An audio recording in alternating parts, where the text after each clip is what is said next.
เห็นไอ้สมเบิงตั้งนานหรือว่าสนองมันใหญ่ไม่เอาไม่คิดนะคะหนูพยายามแล้วค่ะหนูพยายามจะสวยมันก็สวยได้สำนีละไอ้เลยเดินเข้าไปหาเธอทำเป็นโทรศัพท์ให้ขอยืนโทรแป๊บหนึ่งแล้วเดี๋ยวคอยไลน์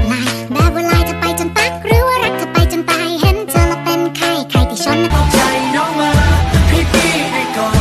ตาอีจะได้ก่ออยากจะขอหน่อยเดียวฮักน้องคนเดียวขอตาอีนิดหน่อยตาอีถ้าคบกันแล้วต่างคนต่างทนต่างคนต่างไม่เข้าใจก็ควรจบกันไปเสียยังดีกว่าเดินเข้าไปหาเธอทำ